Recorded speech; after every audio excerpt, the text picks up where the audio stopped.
Okay, so I said I wanted to do a quick discussion on how we work on storyboarding, pre-conceptualizing, all that kind of stuff. So I'm going to demonstrate some stuff, talk about it just briefly, about kind of just the concept of thinking things through beforehand.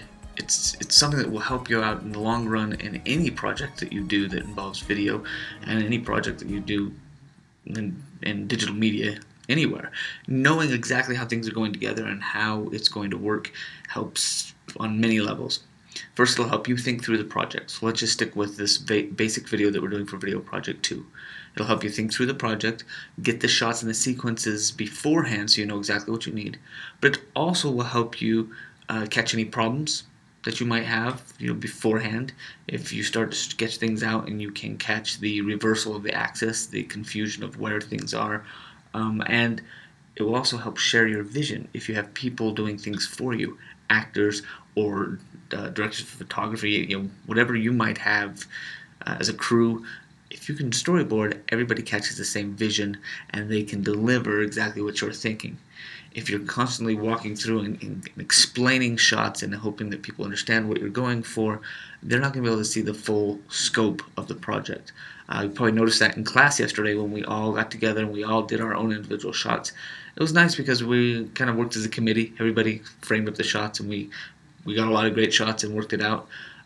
But there was a lot of disjointedness of, okay, well, what if we did this? What if we add in this shot? Well, where would we put that? Wait, we already got one going down the stairs. What if we do another day?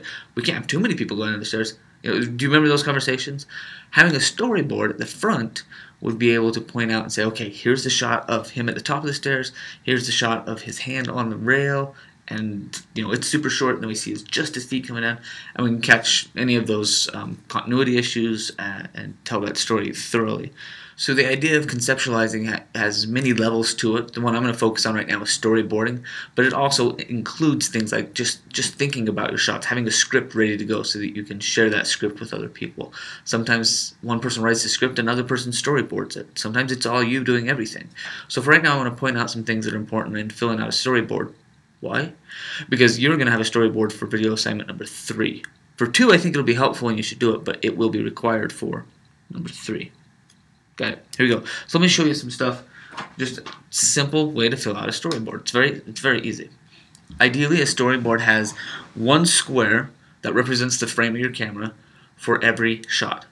So I'm going to storyboard what we shot yesterday. This is going in reverse because we should have done this before we shot it, but it'll give us a common point of reference. Okay. So I'm going to draw a couple of boxes that I hope you can see. Good.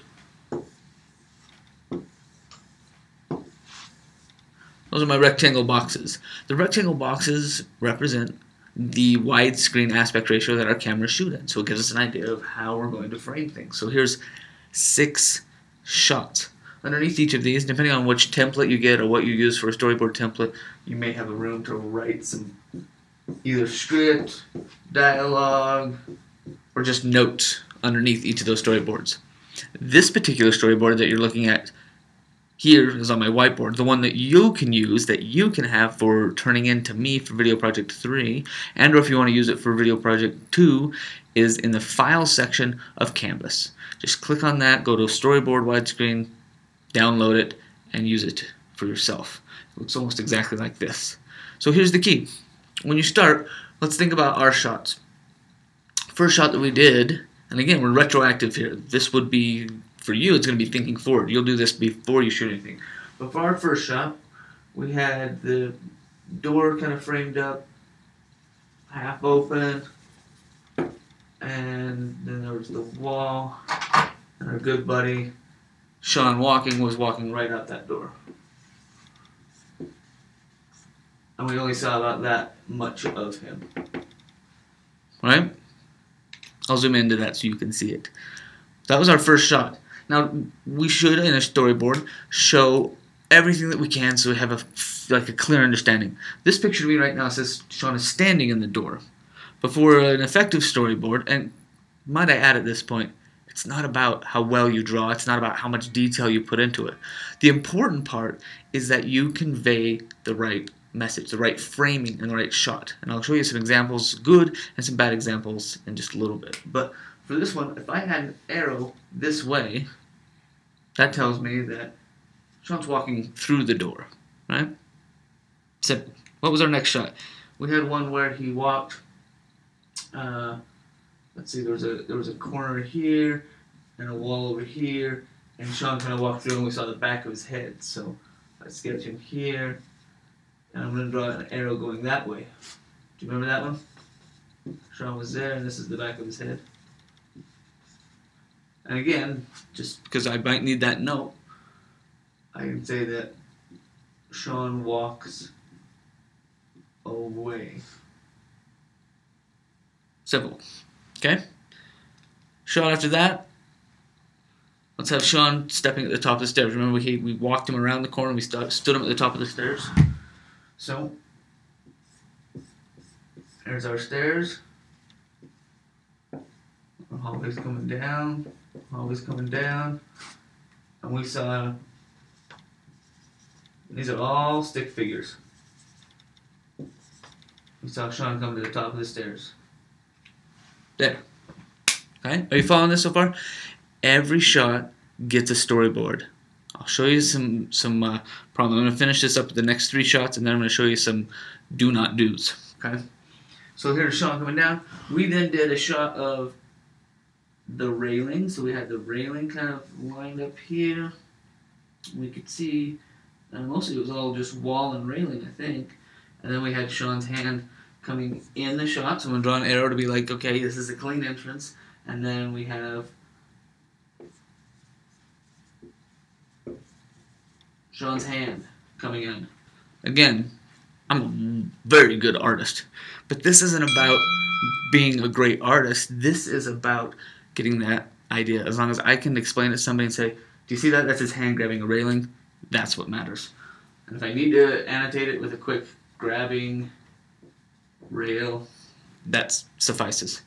Alright, our next shot was nothing but stairs, right?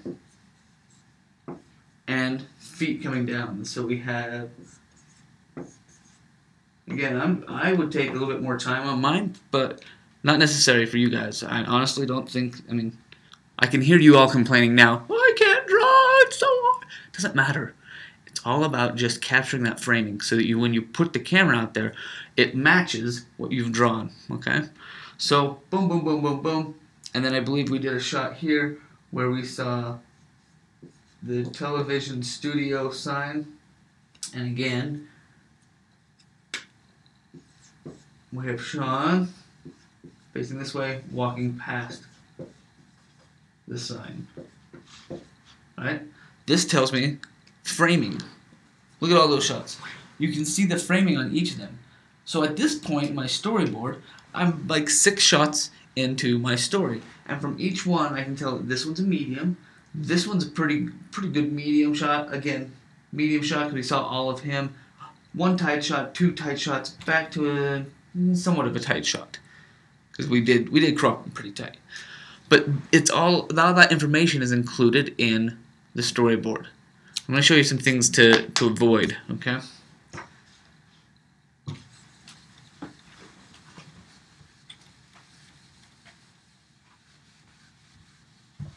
I'm going to do these bigger so that you can... Sorry. I'm going to do these bigger so that you can see them. If I ask you to do a storyboard, don't give me a... Okay, I'm going to show you a little bit bigger, and this is a do not do. Don't give me a storyboard that looks like this and say,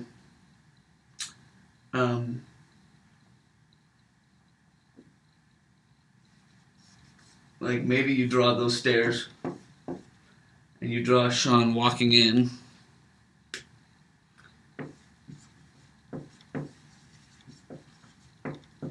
and point down, but then tell me in your notes that this is multiple shots. Like for me, when I see this is a medium shot of seeing all stairs, all Sean walking all the way down the stairs. Don't give me notes down here that say I'll have a close-up of a hand on a rail, and I'll have a close-up of the feet. Don't expand it out like that. It's not compound storyboards just because you don't want to draw more storyboards. It should be like square for square, every shot. Every time you hit record, we have a picture for it beforehand.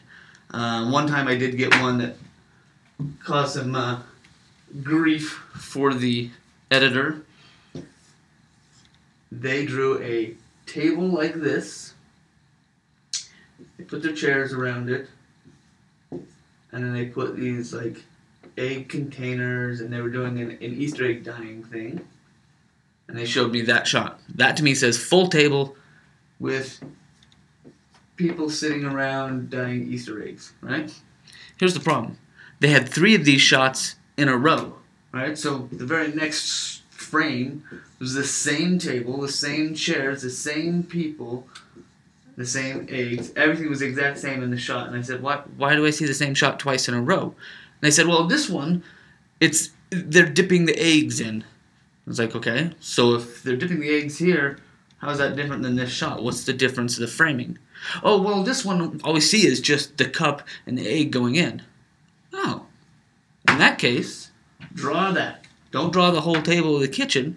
Show me something really tight, a cup, and maybe an egg with one of those funky holders and somebody's hand holding that egg going into a cup, right? There's a different shot. This is somebody that we see just their hand, just their egg going into the cup. That's what they explained to me in their words, but their picture didn't say anything about that.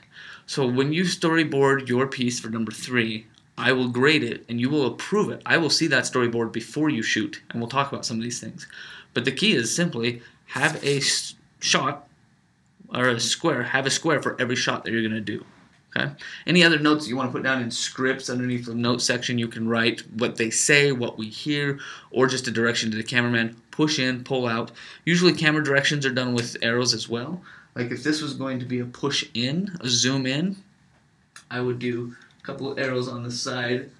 And you can come outside of the box. That's okay. You're not confined to the box. Even if I wanted to draw more of my scene so I have a better idea of where I'm cropping the shot, that's fine outside of the box. The box represents the frame of the camera. So these arrows would tell me that's a push in. If I drew arrows on the outside going both ways, that could tell me that it was a pan across. Okay, does that make sense? Let me make sure I covered everything. Okay, so problems that you can catch. Obviously, I talked about a couple earlier on.